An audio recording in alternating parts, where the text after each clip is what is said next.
ஸ்ரீ குருப்யோ நமஹ.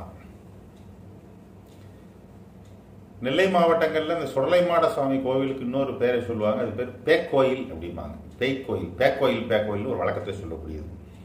அது உள்ள தேவதை என்னன்னு கேட்டீங்கன்னா சுடலைமாட சுவாமியாக தான் இருக்கும். அது பேர் பேக்கோயில்னு சொல்லுவாங்க. இந்த சில கிராமங்களில், நிறைய கிராமங்களில் இந்த ஆலயங்கள் வந்து கொஞ்சம் ஊரை விட்டு ஒதுக்குப்புறத்தில் இருக்கக்கூடிய சில கோவில்களில் இந்த மாதிரியான பிரச்சனை இருக்குன்னு பார்த்தீங்கன்னா, ஒரு செவ்வாய் வெள்ளி கூட போய் அங்கே போய் ஒரு விளக்கு போட மாட்டாங்க. ஒரு மாதத்துக்கு ஒரு தடவை போய் கடைசி வெள்ளியில் போய் ஒரு விளக்கு போட்டு கொண்டு வரக்கூடிய கோயில்களும் இருக்குது.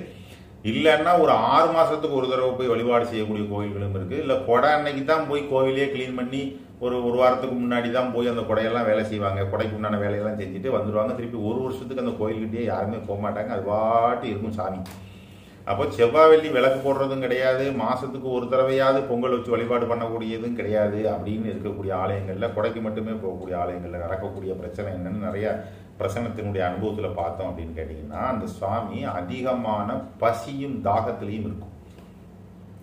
அப்போ இந்த வாரமாவது ஒரு தடவை விளக்கு போட்டு தேங்காய் பழம் வச்சு கும்பிட்டுட்டு வரணும். இல்லைன்னா மாதத்துக்கு ஒரு தடவையாவது பொங்கல் வச்சு கும்பிட்டுட்டு வரணும். இந்த ரெண்டும் இல்லாமல் எப்பயாவது போகும்போது இவங்க வந்து ஒரு நல்ல அதிகமான பசியில் இருக்கக்கூடிய ஒரு சிங்கம், அந்த சிங்கத்துக்கு வருஷத்துக்கு ஒரு தடவை பக்கத்தில் போகிற மாதிரி ஒரு மாதம் ஒரு சிங்கத்தை 20 நாள் பட்டினி போட்டுட்டு இங்கேருந்து கொண்டு போய் ஒரு ஆகாரத்தை கொடுக்க போகும்போது அந்த சிங்கம் என்ன நினைக்கும்னா, கொடுக்க போகிறவங்க கையில் இருக்கக்கூடியது தான் உணவுன்னு நினைக்காது, கொண்டு வர்ற நபரையே உணவாக நினச்சி கடித்து சாப்பிடும்.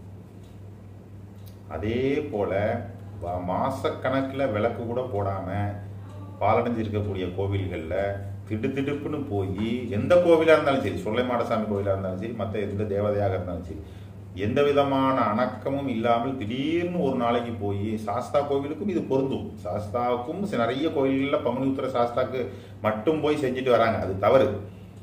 வாரம் செவ்வாய் வெள்ளி விளக்கு போட்டிருக்கணும், மாதத்துக்கு ஒரு தடவை பொங்கல் வச்சிருக்கணும் கட்டாயமான முறையில். நித்திய பூஜைகள் நேவந்தியம் இருந்தால் சிறப்பு. அது இல்லாத பட்சத்தில் அவுட்டரில் இருக்கக்கூடியது எங்களுக்கு இப்படி தான் முடியும்னா, இல்லை அமாவாசை பௌர்ணமியாவது பூஜை பண்ணியிருக்கணும்.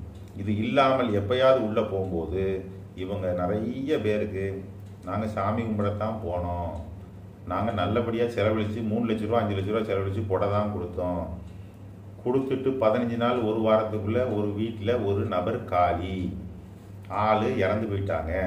அப்போ இந்த சாமியை கும்பிட்டு எங்களுக்கு என்ன பிரயோஜனம்? இவ்வளவு செலவழித்து நாங்கள் கொடை கொடுத்தோம், அப்பையும் எங்கள் வீட்டில் இப்படி சம்பவம் நடந்து போச்சு அப்படின்னா அதுக்கு முழுக்க காரணம் தெய்வம் இல்லை. அதை வருஷ கணக்கில் மாத கணக்கில் பட்டினி போட்டுட்டு திடீர்னு ஒரு நாள் நீங்கள் கொடை கொடுக்கணும்னு போகும்போது அதனுடைய பசிக்கு, அதனுடைய தாகத்திற்கு நீங்கள் கொடுத்த ஆகாரங்கள் காணாது. எப்படி அந்த சிங்கம் உங்கள் கையில் இருக்கக்கூடிய இறையை மட்டும் வாங்கி சாப்பிட்டுட்டு அதனுடைய பசிக்கு சும்மா இருக்காது, உங்களையும் சேர்த்து தான் சாப்பிடும். அதே போல தான் இந்த நிகழ்வும் நடந்து கொண்டிருக்கிறது பல ஊரில், பல கிராமங்களில். இது என்னுடைய அனுபவம்.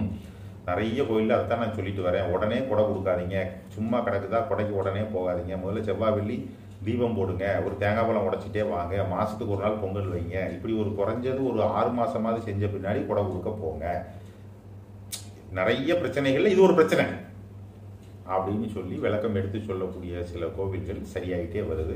இந்த அசம்பாவிதங்கள் நடக்கிறது தடுக்கப்பட்டு அனுகிரகம் பெறக்கூடிய நிலைமையை நோக்கி நகர்ந்து கொண்டிருக்கிறதுங்கிறது இது ஒரு விதமான பிரசன்ன அனுபவத்தில் ஏற்பட்ட ஒரு விஷயம். இது நிறைய கோவில்கள் இருக்கிறதுனால தான் நான் இந்த கோவில் அப்படின்னு இந்த ஊரை சார்ந்த கோவில் சொல்லலை. ஏன்னா ஒரு 7-8 கோவில்களுக்கு மேலே இந்த பிரச்சனையை நான் பார்த்துருக்கேன்.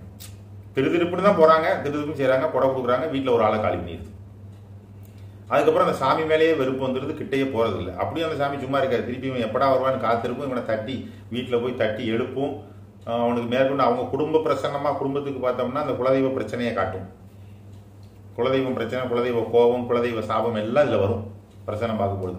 அதனால் தவறு தெய்வத்தின் மேலே இல்லை, வழிபாடு செய்யக்கூடிய நம்ம மேலே தான் இருக்குது அப்படிங்கிறத தெளிவாக புரிஞ்சுக்கிட்டு தயவு செய்து கிராமப்புறங்களில் இருக்கக்கூடிய ஆலயங்களில் செவ்வாய் வெள்ளி விளக்கு போட்டு ஒரு தேங்காய் பழம் உடைச்சிட்டு வாங்க, மாதத்துக்கு ஒரு தடவை பொங்கல் வச்சு வழிபாடு பண்ணுங்கன்னு சொல்லி ஒரு கருத்தை அனைவரோடும் நான் பதிவு பண்ணிட்டு வரேன். இந்த வீடியோ மூலமாக இந்த வீடியோ பார்க்கக்கூடிய அனைவரும் இதை ஃபாலோ பண்ணுங்க அப்படின்னு சொல்லி இந்த வீடியோ மூலமாக கேட்டுக்கொள்கிறேன்.